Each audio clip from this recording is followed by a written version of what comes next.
J'ai longtemps cru que les parties d'échecs opposaient deux adversaires.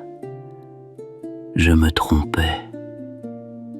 Les meilleures parties ne se jouent pas sur l'échiquier, elles se jouent dans l'esprit. Lorsque votre adversaire croit encore choisir sa route, lorsqu'il pense découvrir ce que vous aviez déjà trouvé, lorsqu'il se persuade qu'il vous observe, alors qu'il ne regarde que ce que vous avez accepté de lui montrer. Bien des années plus tard, Matteo Spinorelli me raconta son histoire, ou du moins la version qu'il choisit.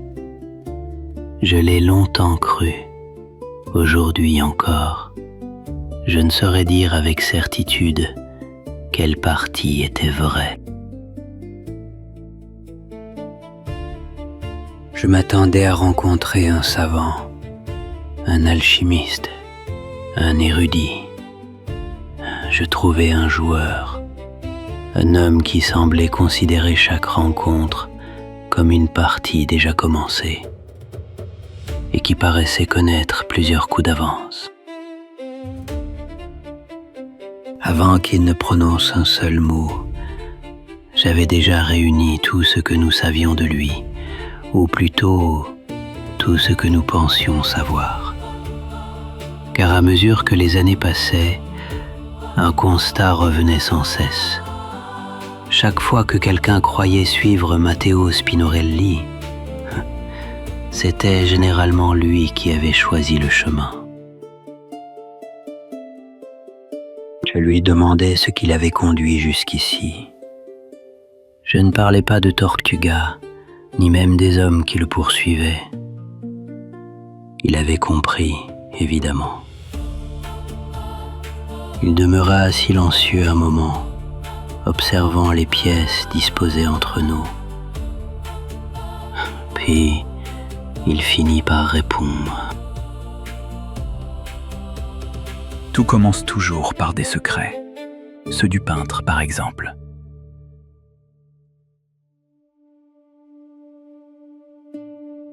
Selon ses propres mots, il avait choisi très tôt de suivre les traces de Léonard de Vinci. Les mêmes routes, les mêmes villes, les mêmes bibliothèques, les mêmes questions. Il s'intéressa à Léonard, mais aussi à Paracels, Nicolas Flamel, Jérôme Cardan, Johannes Kepler, Galilée et bien d'autres encore. À l'époque, je crus y voir la curiosité naturelle d'un jeune érudit. Avec le recul, je pense que c'était plus compliqué que cela. Partout où il passait, Matteo cherchait les traces laissées par ceux qui avaient tenté de comprendre le monde.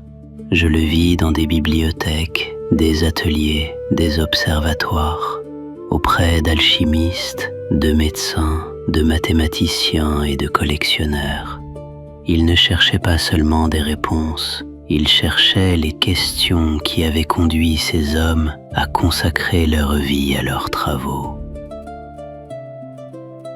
Les réponses vieillissent, les bonnes questions, elles, survivent. À 17 ans, il entra en possession d'un document que la plupart des historiens considéraient comme inexistant. Un codex original attribué à Léonard, non répertorié, non catalogué, absent de toutes les archives connues. Il ne me révéla jamais comment cet ouvrage était arrivé jusqu'à lui, et je ne lui posais jamais la question. Certaines réponses ont tendance à attirer des problèmes inutiles. Très jeune, il avait rejoint la fraternité des acolytes de Léonard, un cercle disparate de passionnés, d'inventeurs, de mécènes et de collectionneurs, persuadés que les travaux du maître recelaient encore des merveilles oubliées. Là encore, il prétendait n'être qu'un étudiant parmi d'autres. Je ne l'ai jamais cru.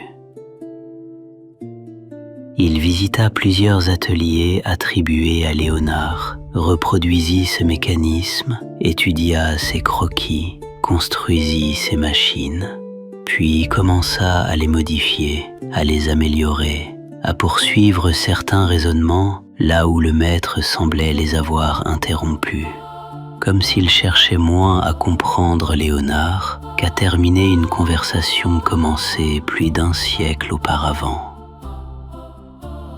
Puis vint le jour où tout changea. Il passait alors de longues heures à annoter ses observations, à comparer des textes, à établir des correspondances entre des travaux qui, en apparence, n'avaient aucun lien, jusqu'à ce qu'il réalise quelque chose, non pas dans les écrits de Léonard, dans les siens. Il comprit que ses propres notes étaient devenues plus dangereuses que les documents qu'il étudiait. Alors, il fit ce que peu de savants auraient accepté de faire. Il détruisit ses conclusions, page après page, ligne après ligne. Il ne conserva que les observations, jamais les déductions, jamais les réponses. Les secrets ne sont pas dangereux. Ce sont les hommes qui les convoitent, qui le deviennent. C'est ainsi qu'il me raconta cette période de sa vie. Selon lui, les travaux de Léonard n'étaient pas le véritable sujet. Ils n'étaient qu'un appât, un point de convergence, une promesse. Ce qui méritait réellement l'attention, disait-il, c'étaient les hommes et femmes prêts à traverser des frontières, à dépenser des fortunes et parfois à tuer pour mettre la main sur ses secrets. C'est à ce moment-là, affirma Matteo, qu'il cessa de rechercher les secrets du peintre et qu'il commença à rechercher ceux qui les poursuivaient.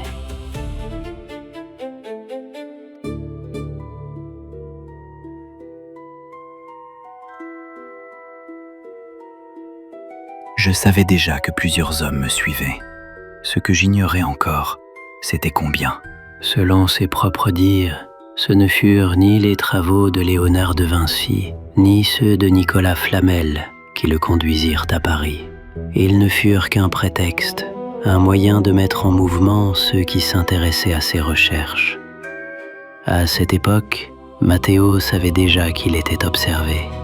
Depuis l'enfance, des hommes veillaient sur lui et d'autres le surveillaient. Aucun ne s'était encore dévoilé, alors il décida de les faire sortir de l'ombre. Il annonça son départ pour Amboise, puis prit la direction opposée, Paris. Les écrits attribués à Flamel, les rumeurs entourant la pierre philosophale, tout cela constituait un appât parfait, car certains secrets attirent inévitablement ceux qui les convoitent.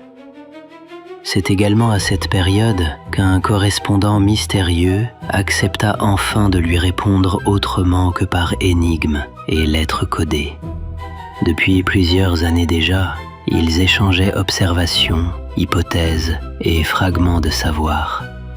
Jamais ils ne s'étaient rencontrés. Je suivais les symboles, eux me suivaient.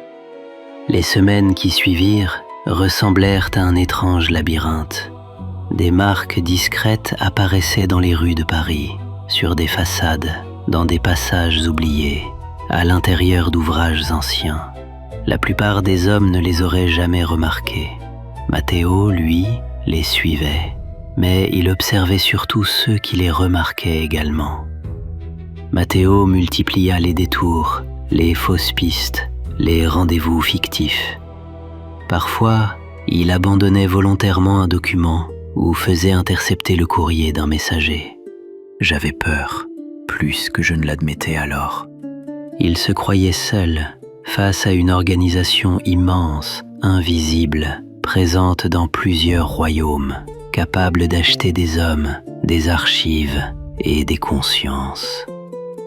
Un détail attira particulièrement mon attention lorsque j'écoutais son récit, car au même moment, l'un de nos frères rapportait un incident survenu dans une taverne parisienne, une affaire banale en apparence, une fête de jeunes gascons et beaucoup de vin.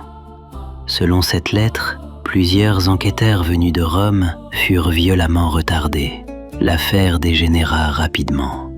Personne ne sut réellement qui avait provoqué l'incident, ni pourquoi. Notre frère mentionna simplement qu'un certain Lugan de Batz se trouvait parmi les participants. À l'époque, personne n'y accorda davantage d'importance. Jusqu'alors, il croyait n'avoir affaire qu'à un seul adversaire. Paris lui révéla que les hommes qui le poursuivaient ne servaient pas tous le même maître. Certains appartenaient à des réseaux religieux, d'autres à des sociétés savantes, d'autres encore demeurent inconnus à ce jour. Tous convoitaient les mêmes secrets, tous suivaient les mêmes traces, et tous semblaient ignorer la présence des autres, ou presque. C'est là que j'ai compris. Je n'étais pas observé, j'étais disputé. Et tandis que ses poursuivants se surveillaient mutuellement sans le savoir, quelqu'un observait l'ensemble de la partie depuis le début.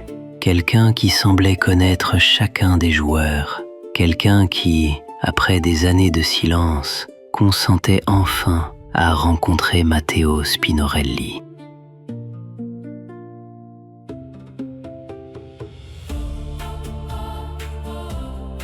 Il fallut plusieurs mois avant qu'il ne me retrouve.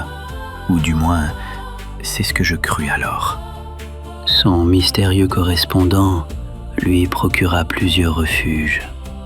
Des appartements loués sous de faux noms, des bibliothèques privées, des ateliers abandonnés.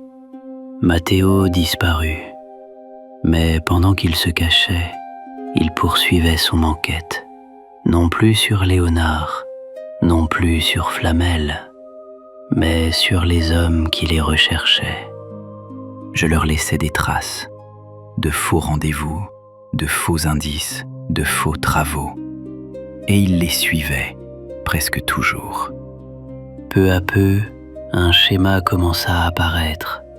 Derrière les érudits, derrière les diplomates, derrière certains religieux, derrière certains financiers, derrière plusieurs grandes familles, une même main semblait orienter les événements. Je pensais découvrir une société secrète. Je découvris quelque chose de bien plus vaste. Selon lui, cette organisation cherchait à influencer les royaumes d'Europe, les universités, les académies, les ordres religieux, les grandes expéditions, les lignées les plus influentes. Ses membres n'occupaient pas toujours le pouvoir, mais ils se trouvaient presque toujours derrière ceux qui le détenaient. J'ignorais son véritable nom, mais une notion revenait régulièrement. Le nouvel ordre mondial. Il croyait alors avoir compris son objectif, concentrer le savoir, contrôler les découvertes, influencer les souverains, orienter l'avenir du monde. Ce qu'il ignorait encore, c'est que la réalité était bien pire. J'eus peur, car si cette organisation existait réellement, alors elle disposait de ressources dépassant celles de nombreux royaumes, et je nous croyais seuls. Pourtant, plus ses découvertes progressaient, plus ses adversaires semblaient réagir exactement comme il l'avait prévu. Je pensais les observer, je pensais les manipuler, je pensais même avoir réussi à infiltrer leur réseau. Lorsqu'il estima avoir appris tout ce qu'il pouvait à Paris, il réapparut là où tous l'attendaient depuis le début, Amboise.